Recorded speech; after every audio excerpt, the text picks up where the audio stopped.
Crystal had been working the Luminance Gallery fundraiser for nearly 3 hours, her camera capturing moments of Manhattan's elite as they moved through the space with practiced grace. She was invisible to them, as photographers always were at events like this, just another service provider ensuring their carefully constructed images would live forever. When the 2 men in expensive suits approached her near the sculpture installation, she assumed they were security asking her to move. Instead, the taller one said something that made her blood run cold. "Mr. Luther requests your presence in his private suite." Immediately, she should have refused, should have stayed focused on her assignment like she always did, finished the job, collected her payment, and gone home to her small studio apartment in Washington Heights. Instead, she found herself following these strangers toward a private elevator that required a key card she didn't have, leaving her equipment with the coat check girl who looked terrified when she heard Miguel Luther's name. Because sometimes the most dangerous thing you can do is assume you have a choice. The Luminance Gallery occupied the entire ground floor of Luther Tower, a gleaming structure of steel and glass on West 57th Street that dominated the skyline with quiet menace. Not in height, though it was tall, but in presence. The building radiated power the way other buildings radiated light. Everyone in Manhattan knew Luther Tower. Fewer knew who actually owned it. Even fewer understood what Miguel Luther really controlled from his penthouse 43 floors above the city. The kind of power that didn't advertise itself because it didn't need to. The kind that made politicians return calls within minutes, and made police investigations evaporate like morning fog. Crystal Lee couldn't normally afford to be seen in a building like this, let alone summoned to its crown, but her client, the Hamilton Foundation, had hired her specifically for this fundraiser. "We love your eye, Crystal. The way you capture authenticity in formal settings. We need someone who sees beyond the performance. This is a significant opportunity for your portfolio." That had been 2 weeks ago when she'd accepted the assignment. Professional and grateful, reviewing the guest list and planning her shots with the meticulous attention that had built her reputation. It was now 10:47 p.m., and she stood in an elevator that moved so smoothly she couldn't feel the ascent, watching the floor numbers climb with 2 silent men who hadn't explained anything beyond that initial command. Around her in the gallery below, the fundraiser continued without her. Donors in evening wear worth more than her annual income, discussing their charitable contributions and tax strategies. Socialites dripping in borrowed jewelry posing for photographers who would replace her without a second thought. Staff circulating with champagne that cost more per glass than she charged per hour, maintaining the elegant fiction that wealth and virtue were the same thing. And Crystal had been pulled from that world into another. Alone, summoned, the only photographer singled out from a staff of 12. It wasn't the first time she'd felt powerless in spaces controlled by wealth. Wouldn't be the last. She'd learned early how to navigate rooms where she was the only black woman without a catering uniform, how to be professional but not too confident, how to be talented but not threatening, how to deliver exceptional work while taking up no emotional space that might make anyone uncomfortable. The performance was exhausting. The elevator slowed, stopped. The doors opened onto a private foyer that made the gallery below look modest by comparison. Crystal's photographer's eye registered details automatically. Original artwork, hand-carved molding, lighting designed to flatter rather than illuminate. This wasn't a display of wealth. This was wealth so secure it didn't need to prove anything. "Miss Lee?" Crystal turned. A man stood in the doorway to the suite proper, and her breath caught despite every intention to remain professional. He was younger than she'd expected, maybe early 30s, with the kind of devastating looks that would photograph perfectly but somehow seemed more dangerous in person. Dark hair swept back from a face that belonged on magazine covers, except for the eyes. Those eyes held something that made her survival instincts scream warnings her body tried to ignore. Miguel Luther, the man who'd summoned her like she was his to command. He didn't smile, didn't move closer, just stood there watching her with an intensity that made her feel more exposed than any camera lens ever had. "Thank you for coming," he said, his voice surprisingly soft for a man who radiated such controlled power. "I realized the invitation was unexpected." Crystal found her voice, pushed past the fear, trying to close her throat. "That's an interesting way to describe being ordered to abandon my job and follow strangers to a private suite." Something flickered in his expression. Surprise, maybe. Or interest. "You're right," he acknowledged. "It was an order. I'm not accustomed to asking for things I want. But I saw you down there, seeing everything while everyone else performed, and I wanted to know you." The honesty was somehow more unsettling than any threat would have been. Crystal's hand found her phone in her jacket pocket, fingers closing around it like a talisman. She could text her emergency contact. Could refuse and leave.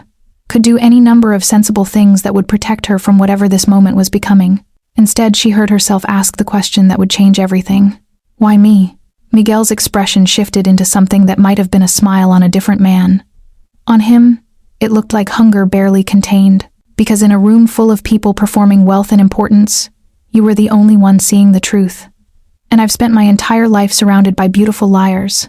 I wanted to know what truth looks like when it's looking back at me. The elevator doors closed behind her with a soft click that sounded like a cell door locking. Crystal stood in that impossible foyer, facing a man whose name made security guards pale and gallery directors stammer, and made the choice that would define everything that followed. She stepped forward into the suite, not because she wasn't afraid, she was terrified, but because something in his words had touched the exhaustion she carried from always being careful, always being safe, always being the woman who made others comfortable while swallowing her own needs and desires.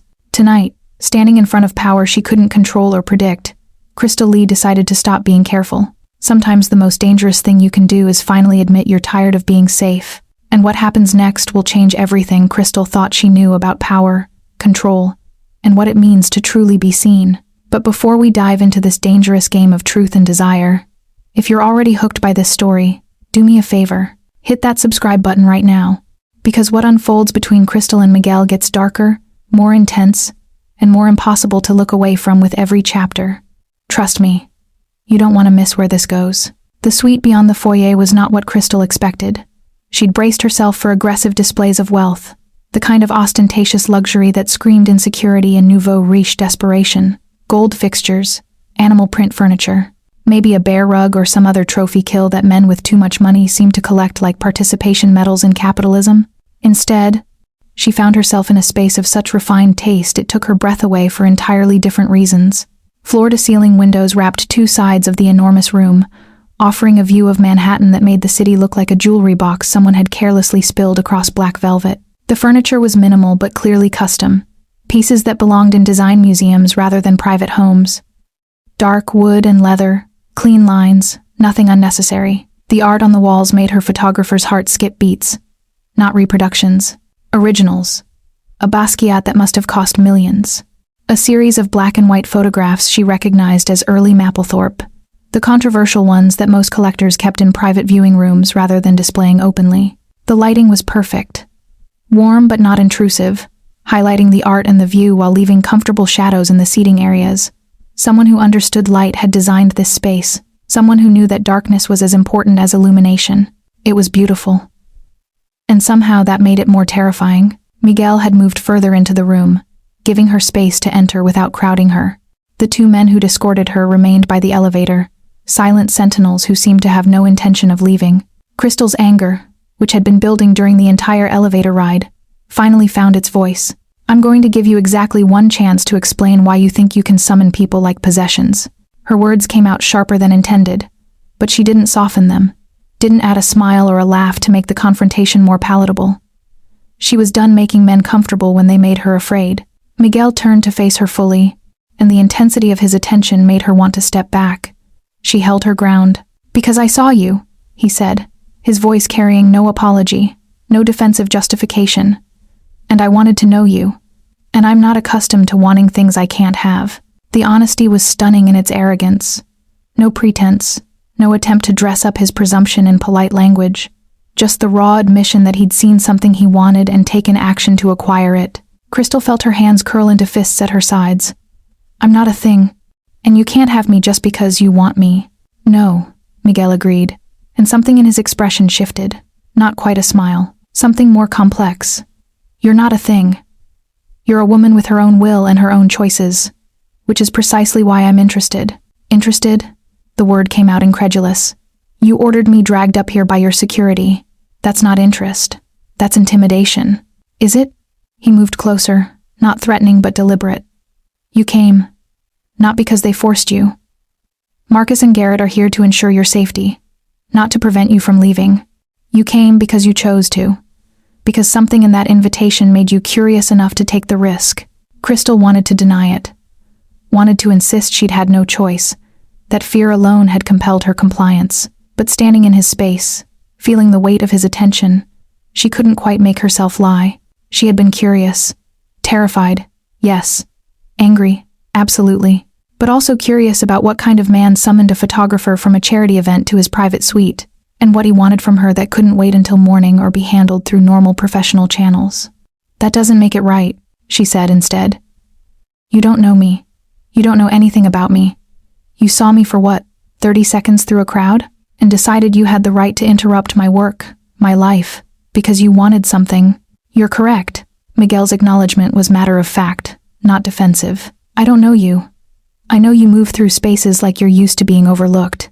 I know you see things other people miss because you were photographing moments no one else was capturing. I know you stayed professional when other photographers were drinking the free champagne and networking. And I know that when Marcus approached you, you looked afraid but you didn't look surprised. That last observation hit like a physical blow. Crystal felt something cold settle in her chest. What does that mean? It means you're used to powerful men doing whatever they want. It means you've learned to navigate situations where you have less power than you should. And it means despite being frightened, you came up here because you made a calculation that compliance was safer than refusal. He was right. God help her, he was absolutely right. And hearing it said so plainly, so clinically, made her feel exposed in ways that had nothing to do with physical vulnerability. So you brought me here to psychoanalyze me? Her voice had gone cold. To demonstrate how well you understand women who can't afford to say no to men like you? No. Miguel's tone didn't change, but something in his eyes did. Something that looked almost like pain. I brought you here because in a room full of people I'm supposed to care about, donors and socialites and politicians who think proximity to me grants them protection, you were the only person I wanted to talk to, the only one who seemed real. The words hung in the air between them, raw and unexpected. Crystal studied him, really looked at him for the first time since entering the suite. He stood with the easy confidence of someone who'd never had to question his right to occupy space. His suit probably cost more than she'd earned in the last 6 months. The watch on his wrist was understated, but she recognized it. A Patek Philippe that waitlisted buyers for years. Everything about him screamed wealth and power, and the kind of privilege she'd spent her life working around, accommodating, making space for. But his eyes told a different story. They held something she recognized because she saw it in her own mirror every morning.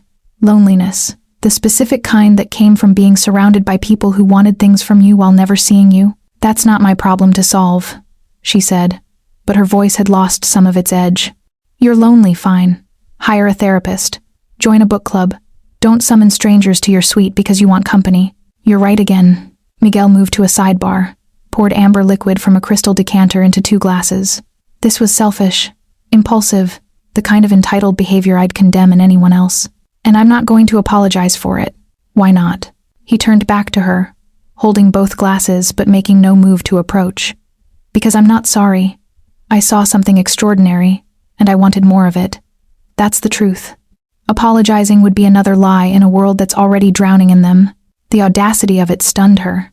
The complete lack of shame or social performance. Most men in his position would have offered smooth reassurances by now, would have deployed charm like a weapon to disarm her anger and make her grateful for attention she'd never asked for.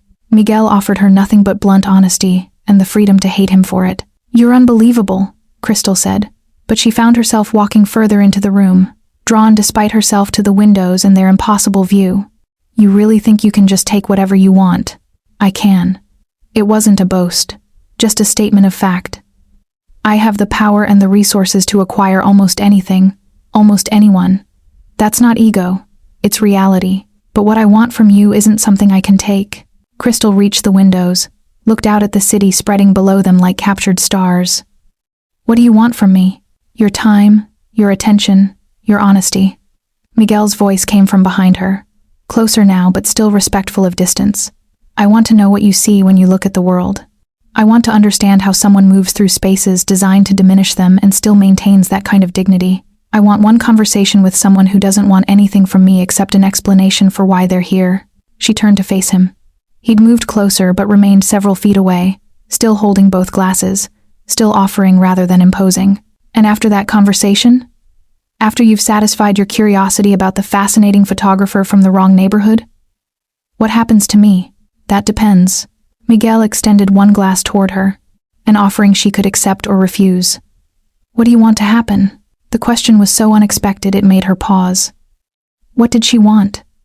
To leave safely, to finish her assignment, to preserve her professional reputation, to maintain the careful boundaries that kept her safe in a city that consumed people like her for entertainment and spat out the bones. But underneath all those sensible wants, there was something else, something dangerous and reckless that wanted to stay, that wanted to accept the drink and sink into one of those beautiful leather chairs, and have a conversation with this impossible man who saw her as interesting rather than convenient, who summoned her to his suite not for the reasons she'd feared in that elevator, but because he was lonely and found her presence somehow valuable enough to risk her anger. It was the most selfish thing anyone had ever offered her. No charitable donation to her business, no networking opportunity, no professional advantage wrapped in false kindness.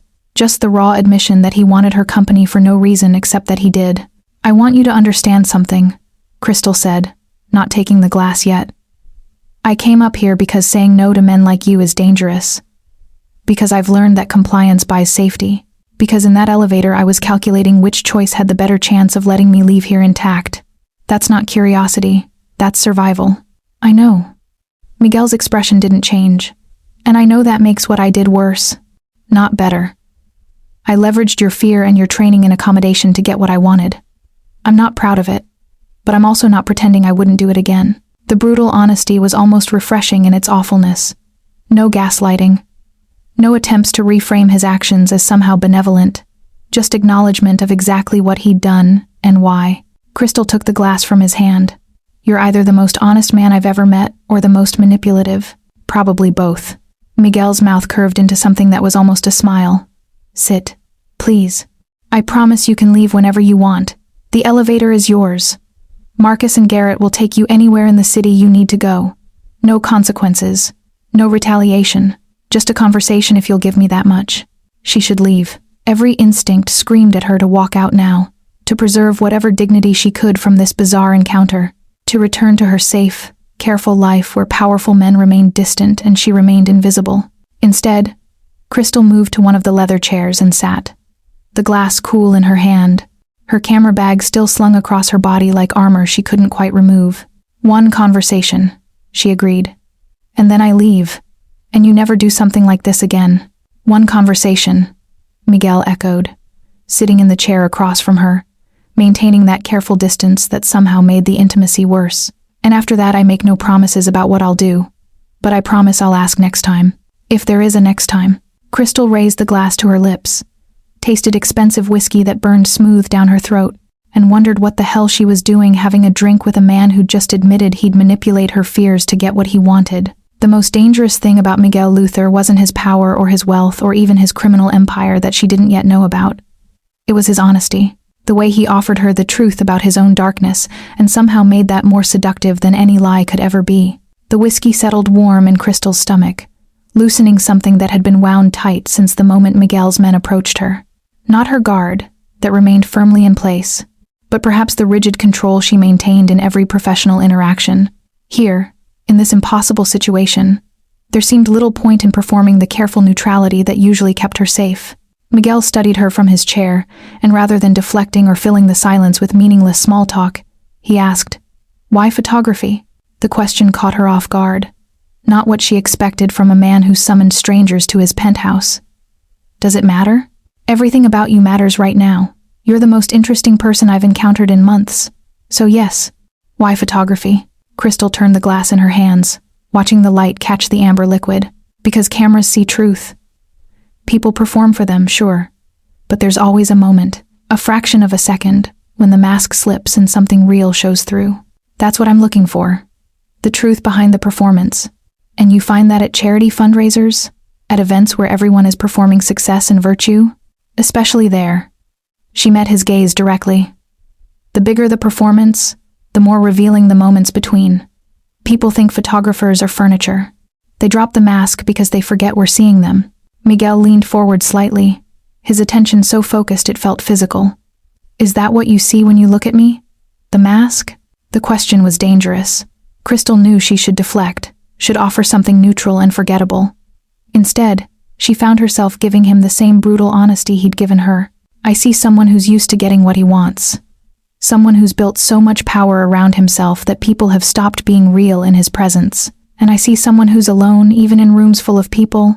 Maybe especially then." Something flickered across Miguel's face, too quick to name, but profound enough to feel like a wound opening. He was quiet for a long moment, his fingers tight around his glass. That's remarkably perceptive for someone who met me 20 minutes ago. I'm good at my job, and loneliness looks the same whether you're wearing a $5,000 suit or sleeping on a subway platform. It's the one thing money can't hide. Miguel stood, moved to the windows, his silhouette dark against the city lights. When he spoke, his voice carried a weight that made the confession feel almost painful. I'm surrounded by people every day. Associates, employees, people seeking favors or protection or proximity to power. They smile and agree and tell me I'm brilliant. Not one of them knows me. Not one of them would recognize me without the money and the influence. Sometimes I wonder if I'd recognize myself. Crystal watched him. This powerful man admitting to emptiness in a way that felt more intimate than touch. She should feel triumphant, having extracted this vulnerability from someone who'd forced her into his space. Instead, she felt something uncomfortably close to understanding. That's not my responsibility to fix, she said quietly. I know. Miguel turned back to face her. I'm not asking you to fix anything. I'm asking you to stay. Have dinner with me. Not because I'm ordering you. Not because you're calculating the safest choice. But because maybe we're both tired of performing for people who don't see us. Just dinner. Just conversation. And then you're free to leave. Crystal looked at him. This strange, dangerous man, who'd summoned her like property, and was now asking rather than demanding. The invitation felt genuine in a way that terrified her more than force ever could. Because force she could resist. Force she could hate cleanly. But this honest request from someone as lonely as she was, required a choice she wasn't sure she wanted to make. Just dinner? She asked. Just dinner. I promise. Crystal set down her empty glass and made the decision that would change everything. Okay. But I'm keeping my camera bag, and if at any point I want to leave, I leave. No questions. Deal. Miguel's expression shifted into something that might have been relief. Thank you for saying yes. Miguel led her through a hallway lined with more photographs, each one a masterwork of composition and emotional honesty. Crystal recognized several artists, names that made her breath catch. Vivian Maier, Diane Arbus, Gordon Parks. These weren't prints bought from galleries. These were vintage originals, the kind that belonged in museums or private collections so exclusive they rarely saw public display. The dining room continued the suite's aesthetic of refined minimalism. A table set for two by the windows, simple white linens, silverware that caught the light with the soft gleam of real silver. No ostentation, just perfect attention to detail that spoke of wealth so secure it required no announcement. A woman in chef's whites emerged from what must have been a kitchen, her expression professionally neutral but her eyes sharp with assessment as she looked at Crystal. Miguel made brief introductions. Chef Andrea, who apparently lived in the building and prepared meals on demand for the penthouse. The food arrived in courses, each one a small masterpiece that Crystal photographed mentally before eating. Seared scallops with citrus foam, duck breast with cherry reduction, delicate pasta in truffle butter. She'd eaten at nice restaurants before, client dinners and celebration meals. But this was different. This was food as art, each plate composed with the same attention to beauty and truth that she brought to her photography. You collect photography? Crystal said, gesturing toward the hallway they'd passed through. That's not typical for men in your position. Most go for obvious status symbols. Picasso, Warhol, safe investments that impress other rich people. Miguel smiled, the first genuine one she'd seen from him. Photography captures what painting only interprets. There's no distance between the lens and the subject. Just a moment of truth, frozen forever. I find that honest in ways other art isn't. What draws you to street photography specifically? The Maier, the Parks. Those are images of ordinary people in unguarded moments. Because they're real. Miguel set down his fork, his attention fully on her again in that intense way that made her feel simultaneously seen and exposed. I spend my days surrounded by people performing power or competence or loyalty. Everything is calculated. Everything is a transaction. But in those photographs, people are just being tired, happy, lost, real. I collect those moments because I rarely experience them. Crystal understood that more than she wanted to admit. Is that why you brought me here? You want to collect my realness like another photograph? No. His answer was immediate. I saw you capturing everyone else's truth. I wanted to know what truth you see in your own life. What you see when you're not behind the camera, not performing for clients or navigating spaces designed to make you small. The question hit deeper than she expected. Crystal took a slow sip of wine, buying time to formulate an answer that felt honest without being too vulnerable. I see someone trying to build something that matters, trying to make art that tells stories people need to hear. And I see someone exhausted from always being aware, always calculating, always performing the version of myself that's non-threatening enough to be allowed in rooms like the one downstairs. Does it ever stop? The awareness? The calculation? No. It's background noise that never shuts off. Which clients to pursue, which opportunities might advance my career, versus which ones might compromise it. How to be excellent without being threatening, how to be confident without being aggressive. It's exhausting, and I can't imagine it ever stopping because that's just what survival looks like for people like me. Miguel was quiet for a moment, and when he spoke, his voice carried something that sounded almost like recognition. I understand that differently than you might think. The calculation, the awareness, the impossibility of ever fully relaxing because threat is constant. My circumstances are different, obviously, but the isolation is probably similar. The conversation shifted and deepened as the hours passed. They talked about art and ambition, and the specific loneliness that came from success built on foundations other people didn't understand. Crystal found herself revealing things she rarely shared: her mother's death when she was 19, the scholarship that had gotten her through art school, the slow, grinding work of building a business in a city that consumed dreams like fuel. Miguel offered his own carefully edited history, growing up in New York, taking over his father's business interests, the weight of inherited expectations and empire. He never specified what business exactly, but Crystal was beginning to understand it wasn't anything she'd find listed on the stock exchange. When she finally checked her phone, it was past 3 a.m. 6 hours had evaporated like smoke. "I should go," she said, though the words felt hollow. "This was already longer than I intended." Miguel nodded but didn't immediately move. "It's late, and I have no idea where you live, but I'm guessing it's not close. I have guest rooms, plural, each with locks on the doors that work from the inside only. You could stay, sleep for a few hours, and leave in the morning when it's safer." Crystal's instinct was immediate refusal. Staying meant vulnerability, meant trusting a man she'd met hours ago under circumstances that still felt predatory despite the genuine connection they'd found.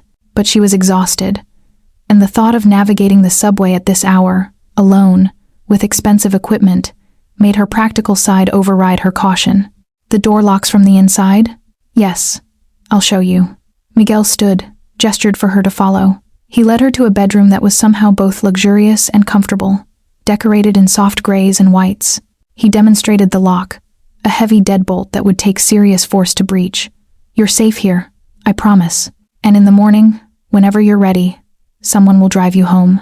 Crystal stood in the doorway of the guest room, camera bag still across her body, looking at this strange man who'd somehow become less threatening and more dangerous in the span of one long conversation. "Thank you," she said finally. "For dinner, for the honesty, for this." "Thank you for staying," Miguel replied. "For taking the risk, for the conversation I didn't know I needed." He left her there, closing the door behind him, and Crystal engaged the lock with a solid click that should have made her feel safer but somehow just made her more aware of how profoundly her careful, controlled life had just been disrupted by one impulsive decision to follow strangers into an elevator. Crystal woke to sunlight filtering through curtains she didn't recognize, in sheets with a thread count that felt like sleeping on clouds, in a room that took 3 full seconds to place. Miguel's guest room. The lock was still engaged from the inside. Her camera bag sat on the chair where she'd placed it, untouched. Everything exactly as it had been when she'd finally surrendered to exhaustion around 4 a.m. She checked her phone. 9:47. 3 missed calls from her client contact at the Hamilton Foundation, probably wondering why she'd disappeared from the event. 2 texts from her roommate asking if she was alive. 1 from her assistant asking about today's equipment pickup. Reality crashed back with the weight of consequences she'd been too tired to consider last night.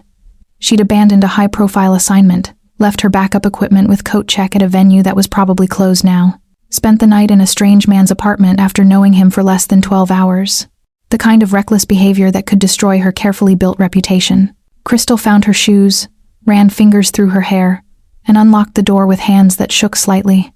The suite beyond was quiet. For a moment she thought perhaps Miguel had already left, that she could slip out unnoticed and process this entire surreal encounter from the safety of her own space. Then she smelled coffee. She followed the scent to the terrace, a wraparound space of glass and steel that made the view from the living room look limited by comparison. Miguel stood at the railing, dressed more casually than last night in dark jeans and a white shirt, looking at the city spreading below them. He turned when he heard the door, and his expression shifted into something that might have been relief. "Coffee?" he offered, gesturing to a thermal carafe on a small table. Crystal accepted the coffee, grateful for something to do with her hands. The morning felt awkward in ways last night's intensity hadn't, as if daylight had stripped away the strange intimacy that made 6 hours of conversation feel natural. "I need to go," she said after a moment. "I have calls to return, equipment to retrieve, damage control to manage because I abandoned a client last night. I'll have someone retrieve your equipment, and I've already spoken with Margaret Chen at Hamilton Foundation. Your absence has been explained as a personal emergency. Your payment will be processed as agreed, with a bonus for the excellent work you did complete."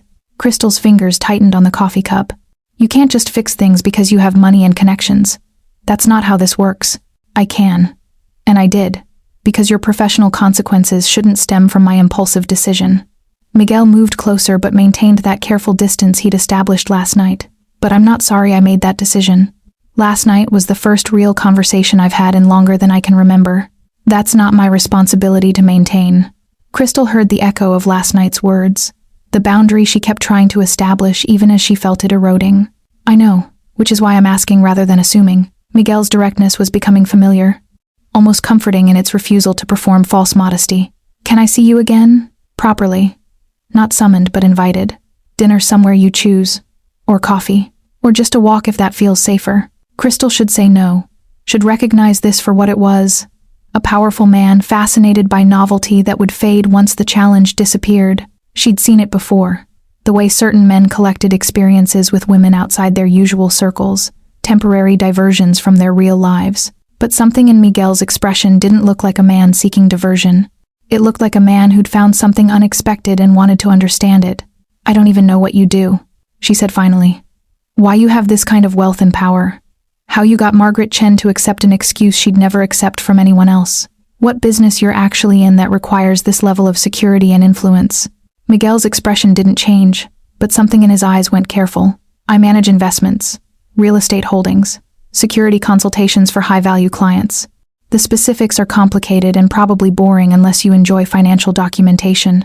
It was a non-answer dressed in vague corporate language, the kind of explanation designed to satisfy curiosity without actually revealing anything meaningful. Crystal had heard variations of it before from men whose wealth came from sources they preferred not to examine too closely.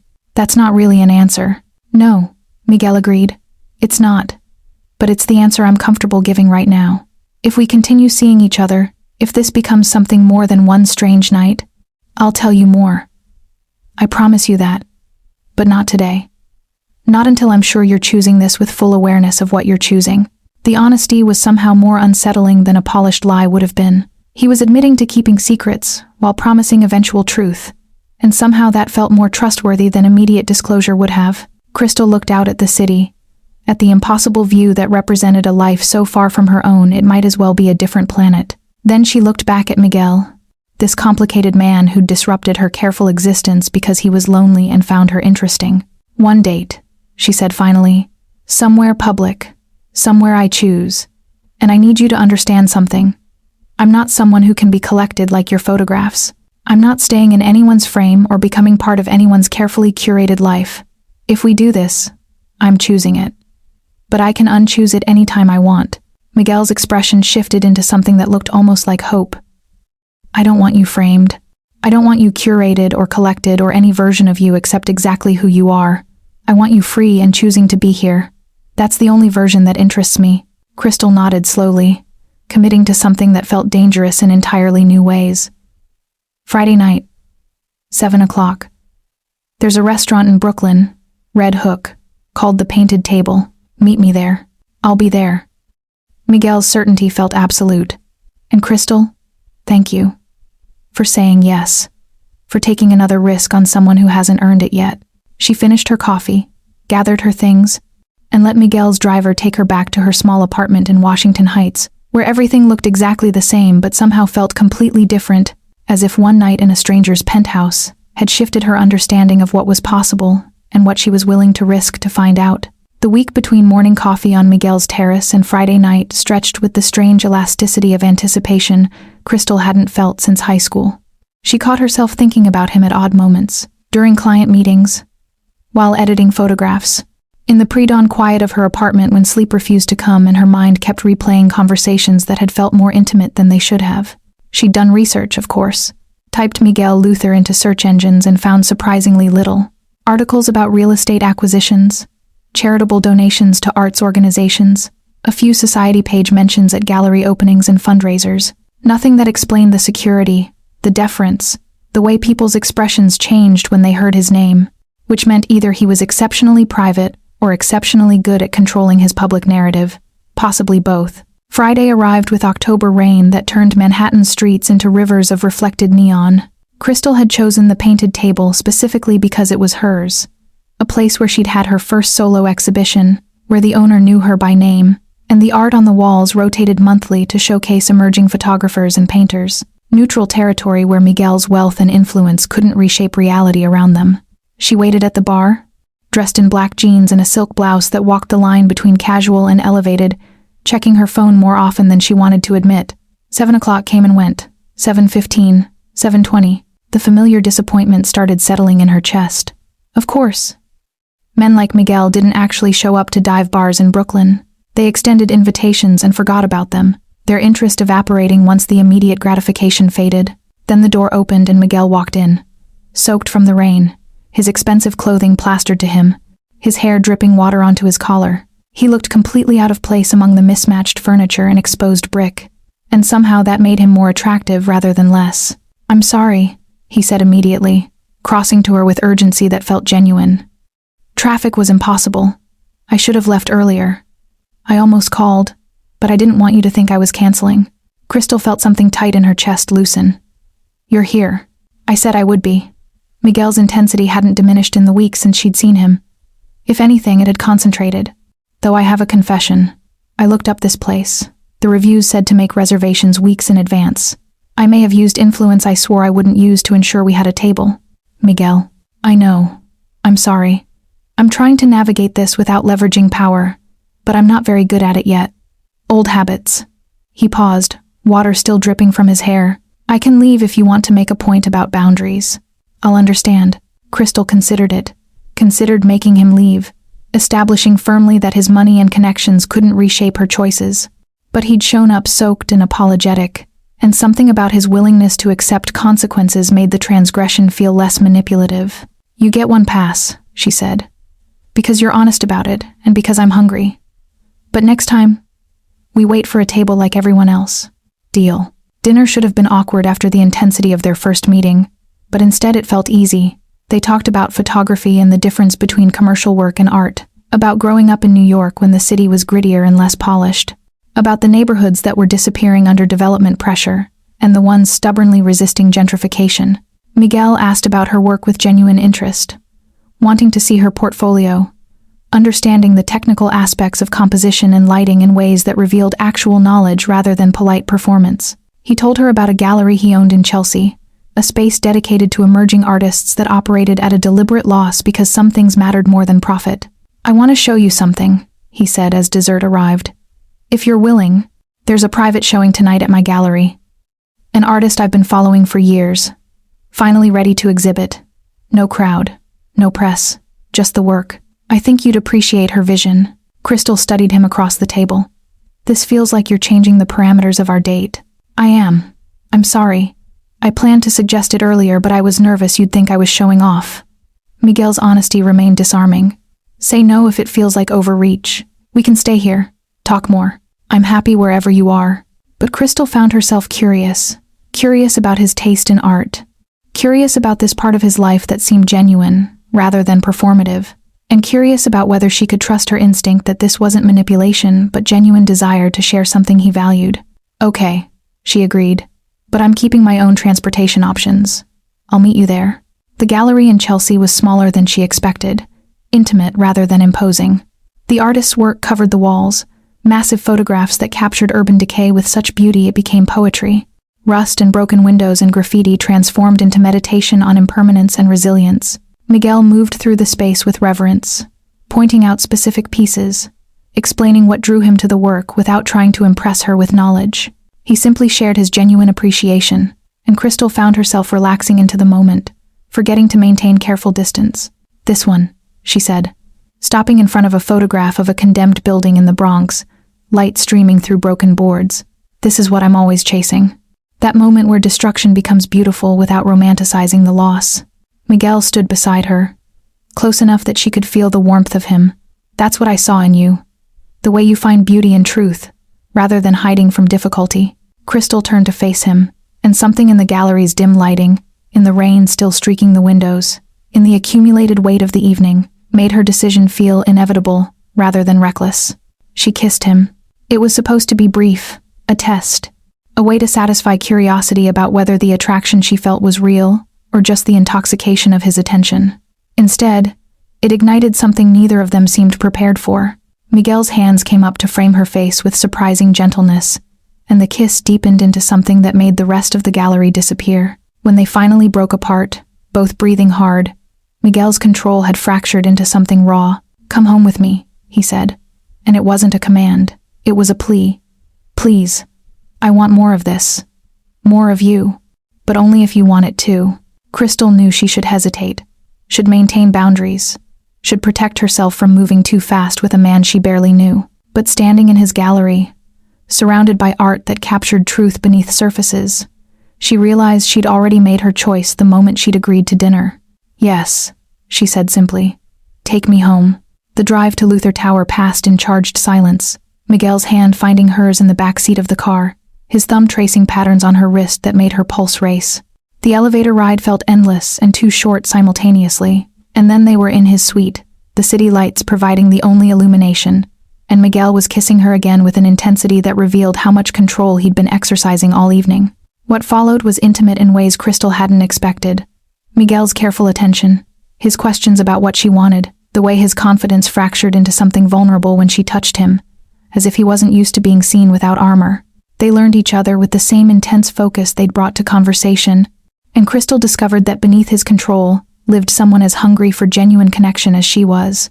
Later, in the tangle of expensive sheets, Miguel's guard completely down in the darkness, Crystal understood that she'd just crossed a line she couldn't uncross, that whatever happened next would be complicated in ways she couldn't predict. But lying there with this strange, dangerous, surprisingly vulnerable man, she found she didn't regret the choice. "Let me ask you something. Could you love someone after seeing their darkest truth? Could you choose them knowing the cost? I want to hear from you in the comments. What would you do in Crystal's position?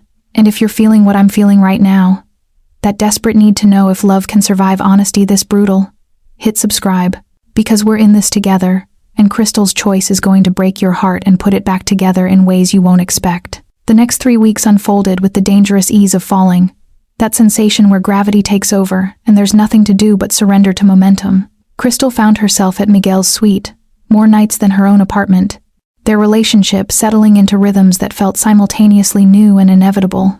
Coffee on the terrace before she left for shoots, late dinners after client meetings, conversations that stretched until dawn about everything and nothing. But Crystal's photographer's eye, trained to notice what others missed, began cataloging details that didn't fit Miguel's careful narrative of real estate investments and security consulting. The way people looked at him when they walked through Manhattan together. Not recognition exactly, but something more complex. Respect mixed with fear. The careful distance strangers maintained even in crowded spaces, as if his presence created an invisible buffer that others instinctively honored. The phone calls he took in other rooms, his voice dropping to tones she couldn't quite hear, returning with tension in his shoulders that hadn't been there before. The men who were always present but never introduced. Not just Garrett and Marcus from that first night, but others who rotated through the suite on schedules Crystal was starting to recognize. They dressed well but moved like military, their eyes constantly scanning, their positions always strategic.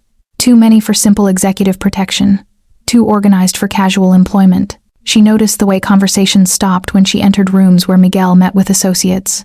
The laptops that closed, the documents that disappeared, the smooth transitions to neutral topics that felt rehearsed rather than natural. Crystal told herself she was imagining patterns where none existed, that wealth at Miguel's level simply required security and discretion, that she was letting her mother's warnings about men with secrets make her paranoid about a relationship that had been nothing but honest.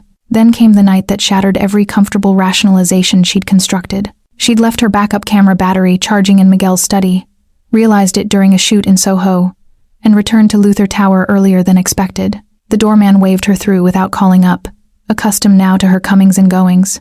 She took the elevator to the parking garage level instead of the penthouse, knowing Miguel kept a charging station there for equipment. The garage was supposed to be empty at 9 p.m.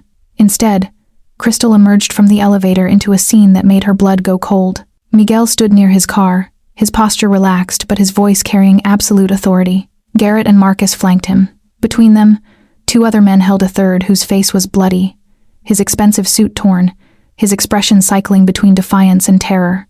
"I'm going to explain this once," Miguel said, his tone conversational despite the violence implicit in the scene. "You violated territorial agreements. You moved product through my distribution network without authorization or payment. That's theft. And theft has consequences." "I didn't know," the bloodied man stammered. "I swear, I thought that route was independent. Vincent said it was clear." "Vincent lied to you." "Vincent has been lying to a lot of people, which is why Vincent is currently being educated about the importance of accurate information." Miguel's voice never rose, never showed anger, but something in it made the man flinch more than the physical restraint did. "You're going to leave New York, tonight. You're going to explain to your employers that this market is closed to them, and if I see you or anyone from your organization in my territory again, the education will be significantly less gentle. Do we understand each other?" The man nodded frantically. Miguel gestured, and Garrett and Marcus released him. He stumbled toward a car, moving with the desperate speed of someone granted unexpected mercy. Crystal must have made some sound, some small noise of shock or horror, because Miguel's head snapped toward the elevator where she stood frozen. His expression shifted through several emotions too quickly to name, settling finally on something that looked like resignation. "Crystal." Her name came out quiet, almost sad. "You weren't supposed to see this." She wanted to run, wanted to get back in the elevator and disappear before this moment became real and undeniable. But her feet wouldn't move, her body locked in place by the weight of understanding crashing over her. Miguel dismissed his men with a gesture. They left without question, disappearing into the garage's shadows. Then he walked toward her slowly, giving her every opportunity to flee, his hands visible and empty, his expression more vulnerable than she'd ever seen it. "What are you really?" Crystal's voice came out barely above a whisper. "Don't lie to me. Don't give me more vague answers about investments." "What are you?" Miguel stopped a few feet away, respect for distance even now. "Let's go upstairs. I'll tell you everything. You deserve the truth." The suite felt different when they entered it. Still beautiful, still elegant. But now Crystal saw it through the lens of what she'd witnessed. This wasn't just the home of a wealthy man. This was the headquarters of something darker. Something that required the kind of security and secrecy she'd been trying not to notice. Miguel poured whiskey for them both but didn't sit, standing by the windows as if he needed the distance to make his confession. "I control a significant portion of organized crime in Manhattan," he said finally, his voice stripped of any attempt at softening. "Distribution networks, protection services, territory management, the business my father built and I inherited. Everything I told you about real estate and investments is true, but it's also the legal facade for operations that exist outside the law." Crystal's hands shook as she set down the glass before she could drop it. "You're a criminal. You run a crime organization." "Yes, the wealth, the influence, the way people react to your name. It's all built on violence and extortion, and God knows what else." "Yes." Miguel's honesty remained absolute even as it destroyed whatever they'd built. "I've hurt people. I've ordered things done that would horrify you. I operate in a world where power is maintained through fear and violence as a business tool. That man tonight, I was being merciful. Usually consequences are significantly worse." Crystal stood, needing movement, needing to process the magnitude of what she was hearing. "Why didn't you tell me? That first night, that first conversation. Why let me think you were something else?" "Because I wanted you to know me first. The person, not the position. I wanted you to see who I am beneath what I do." Miguel finally turned from the window, his expression raw. "And because I'm selfish. Because I knew if you understood the full truth from the beginning, you'd run. And I didn't want you to run. So you lied. I omitted. I misled. I let you believe a version of me that was incomplete, because the complete version would have ended this before it started." He moved closer, stopping when she stepped back. "I'm not going to tell you it's not as bad as it sounds. It's exactly as bad as it sounds. Probably worse. The money that pays for this suite, that funded that gallery, that let me fix your professional problem. It all comes from sources you'd find morally reprehensible. That's the truth. Crystal felt tears burning but refused to let them fall. I need to leave. I know. Miguel's acceptance was immediate. Garrett will drive you wherever you want to go. Your things are yours. Take them now or I'll have them delivered. There will be no retaliation, no pressure, no contact unless you initiate it. You're free to walk away and I'll never bother you again. Just like that? You'll just let me go? What choice do I have? His smile was bitter. I can't make you stay. I won't manipulate or threaten you into compliance. The entire point of you, Crystal, is that you choose freely.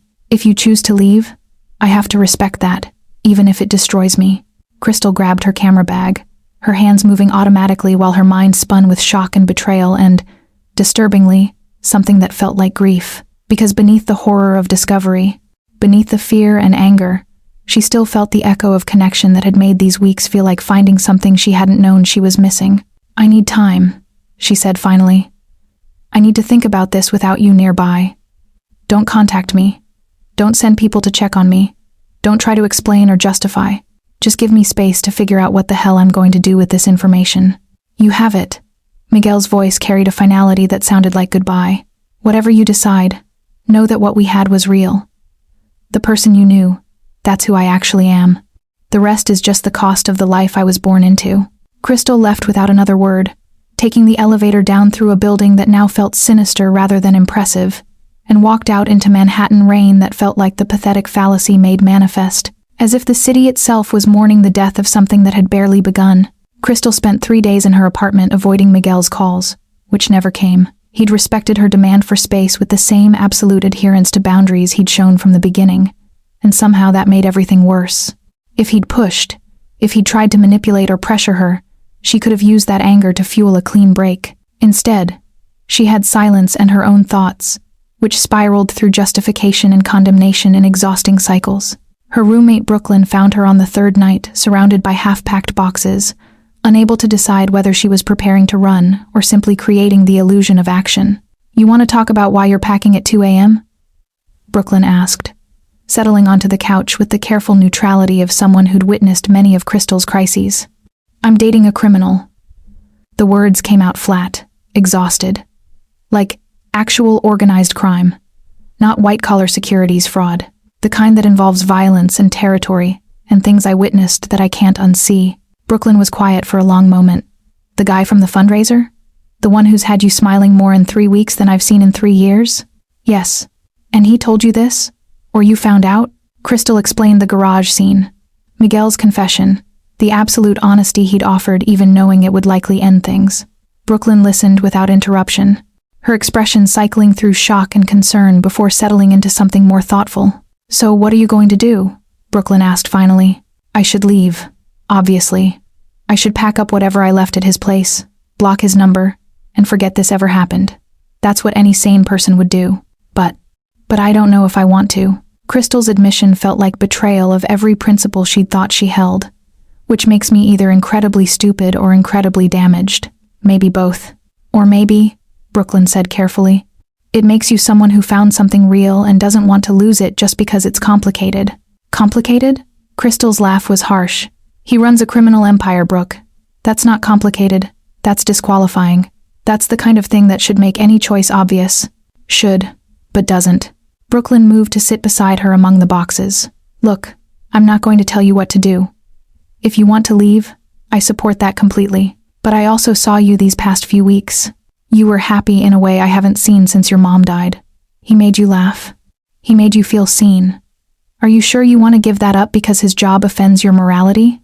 His job involves hurting people. So does yours, in a way.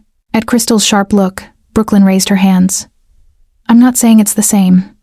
Obviously it's not, but you make your living capturing truth that people spend a lot of energy hiding. You expose them.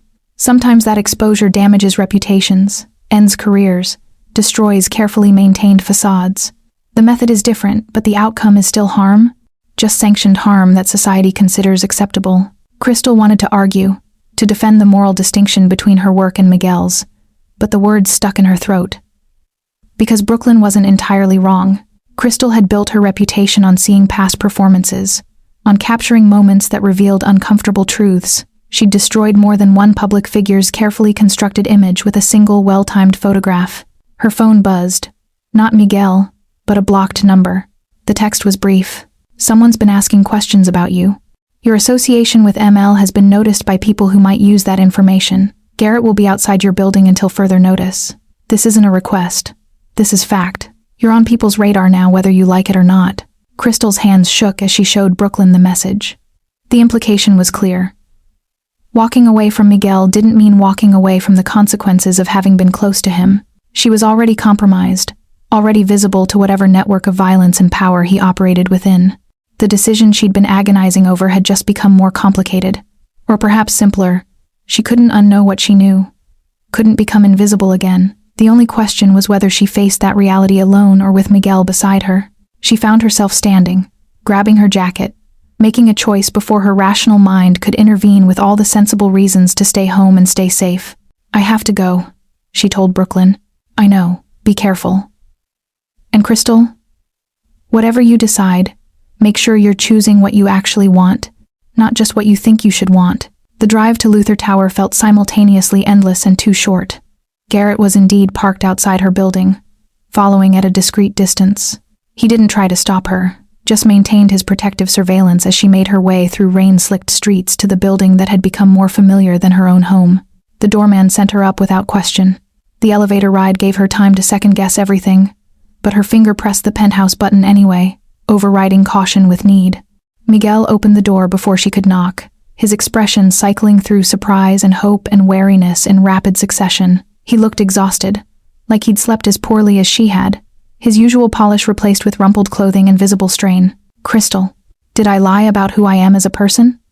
She quoted his words back at him, needing to hear his answer. Or did I just not tell you what I do for power?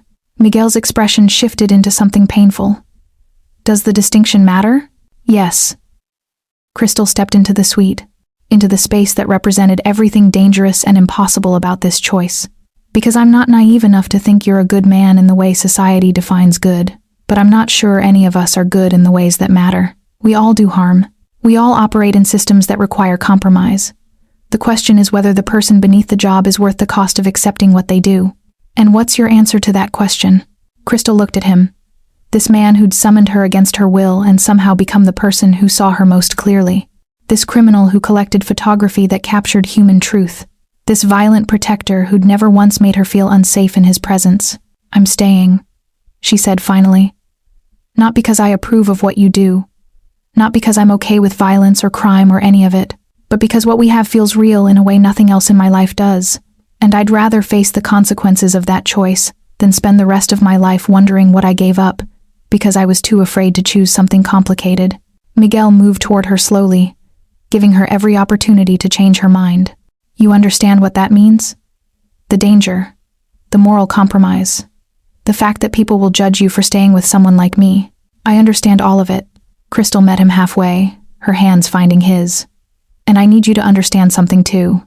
I'm choosing this with full knowledge, which means you don't get to protect me from the truth anymore. I want to know what you do. I want to understand the world you operate in. Not because I'm going to participate, but because I refuse to be ignorant about what I'm accepting. I can do that. Miguel's hands tightened on hers. And I promise you this. I won't let you be collateral damage in my world. You're protected always. Anyone who threatens you threatens me. That's not negotiable. I don't want to be protected like property. That's not what I'm offering. His intensity was absolute. I'm offering partnership. You're choosing this life, which means you get full access to it. But I will kill anyone who tries to use you against me. That's not about ownership. That's about the fact that you're mine and I protect what's mine with everything I have. Crystal should have been frightened by the possessiveness in his words, the casual mention of killing. Instead, she felt something settle into place, some recognition that this was what choosing Miguel actually meant, not sanitized romance, but raw acknowledgement of the violence that surrounded him and the protection he offered within it. Okay, she said simply. Show me all of it. Miguel's integration of Crystal into his world was methodical and deliberate, starting with a dinner that felt more like a board meeting than a social gathering. The private dining room in his suite hosted 5 people besides Crystal and Miguel. She recognized Garrett and Marcus from previous encounters, but the others were new. Nicole Chen sat at Miguel's right, a woman in her 40s with sharp eyes and sharper tailoring who managed the financial architecture that legitimized criminal revenue. Julian Cross occupied the seat across from Miguel, younger than Crystal expected for a second in command, maybe 30, with the kind of controlled intensity that suggested military background and intimate familiarity with violence. "Crystal is staying," Miguel announced without preamble once everyone was seated. "Which means she's part of this. She gets full access to operations, full protection protocols, and full honesty about what we do and why. Anyone have objections they want to voice now?" The silence stretched uncomfortably. Crystal felt the weight of assessment from 5 people whose lives depended on Miguel's judgment. Finally, Julian spoke. "With respect, bringing civilians into operational knowledge creates vulnerability. She becomes a pressure point, a target. And if things go wrong, a witness we can't afford." Noted. Miguel's tone didn't invite debate. Crystal isn't a civilian anymore. She made her choice with full knowledge. She stays. Nicole's expression shifted into something that might have been approval. "Then we should probably explain what she's actually choosing to be part of." What followed was an education in organizational structure that made Crystal's head spin.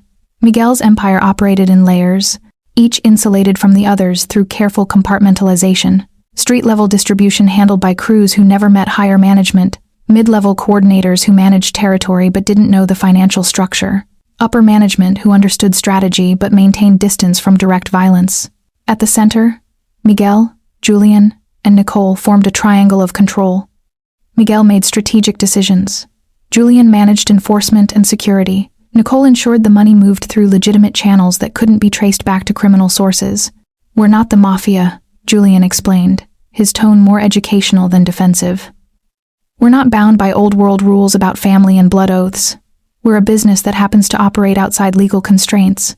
Territory management, distribution efficiency, conflict resolution through force when necessary.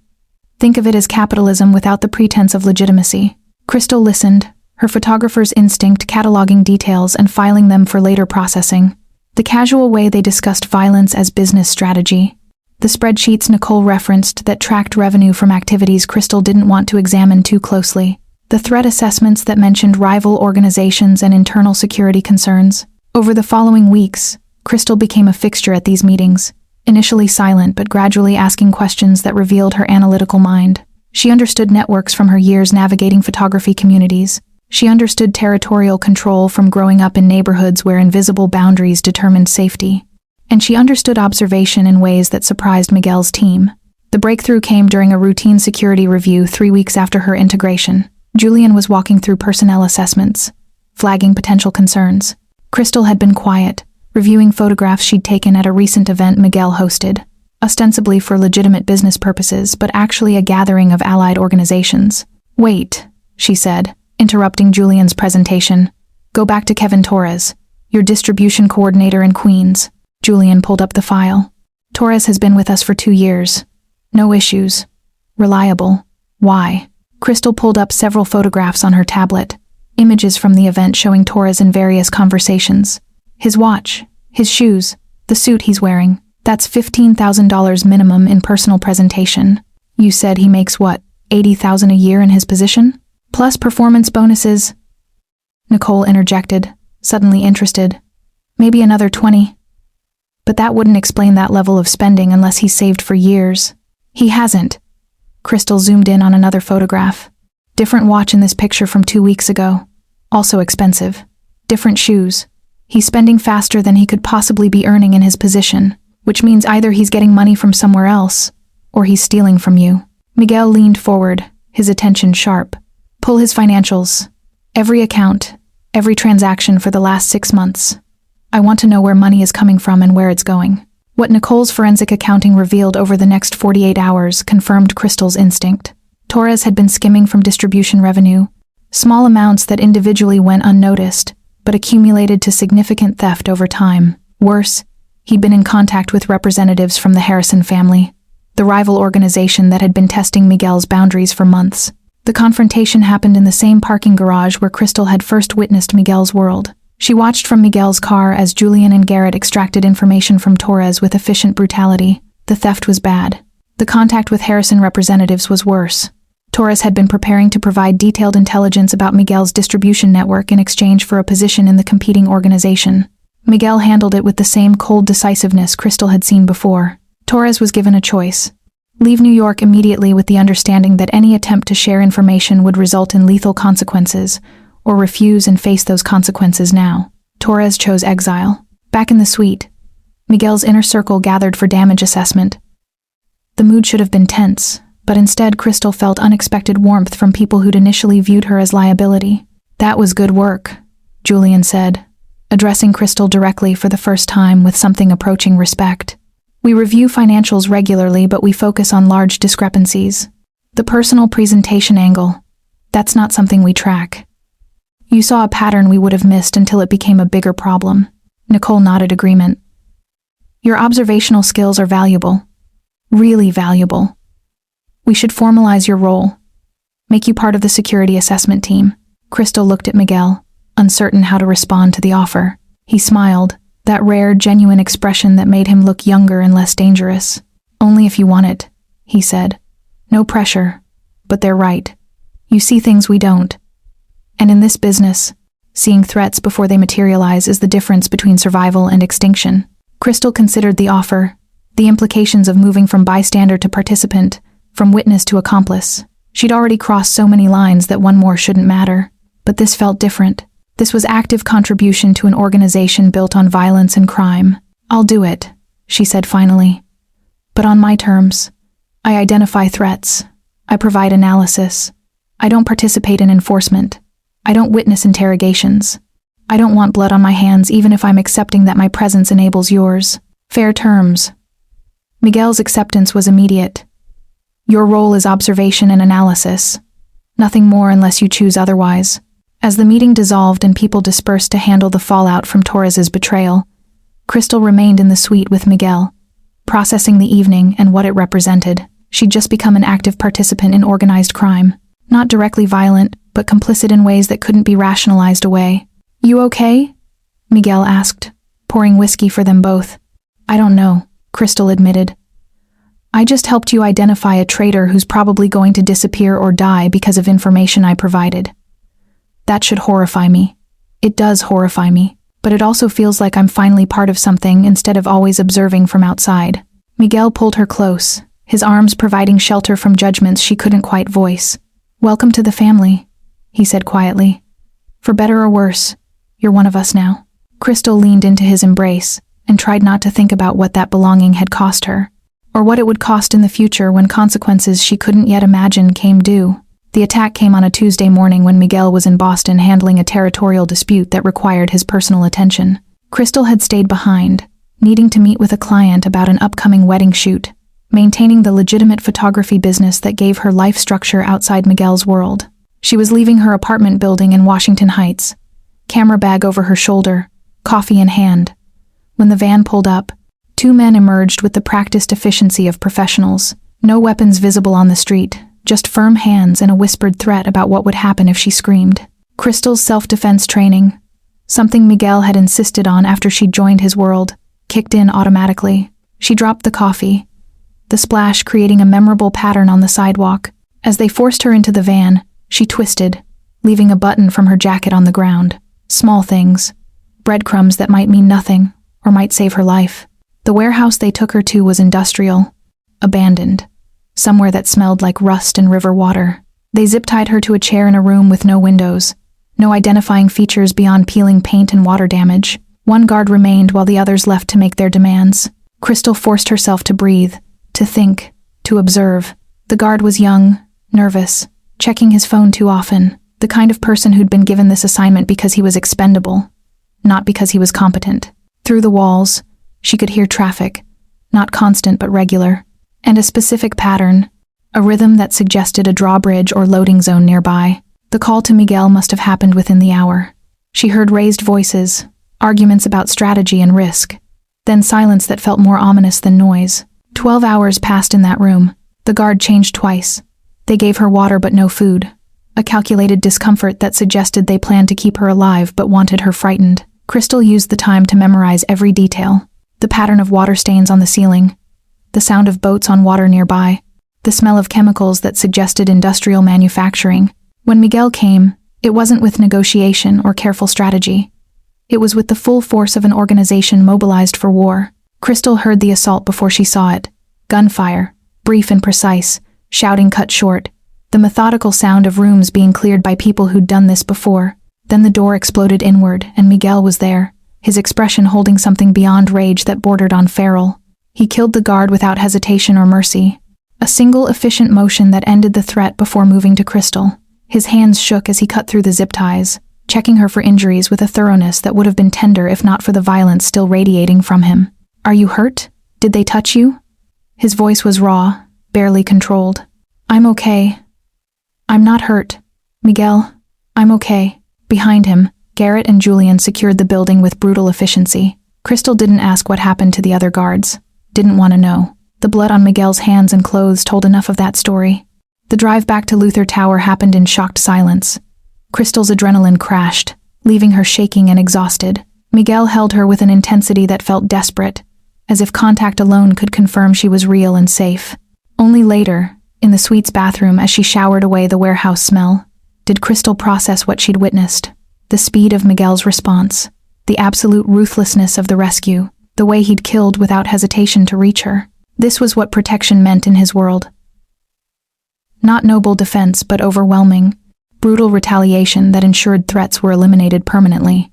And she was the reason for that violence, the vulnerability Harrison had correctly identified and tried to exploit. When she emerged, Miguel was waiting, his own blood and violence washed away, but his expression still holding traces of the man who'd torn through a building to reach her. Miguel poured whiskey with hands that still trembled slightly, the only visible evidence of how close he'd come to losing control completely. Crystal sat on the couch wrapped in one of his shirts, her own clothes bagged as evidence or maybe just discarded as contaminated by the warehouse and everything that happened there. "I was wrong," Miguel said finally, his back to her as he stared out at the city. "Like I had any right to pull you into my orbit just because I wanted to. You were never mine. You were always your own person making your own choices. And now you're in danger because I couldn't stay away.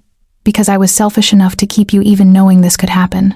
Crystal heard the guilt beneath his words, the self-recrimination of a man who'd just faced the consequences of his choices written in blood and terror.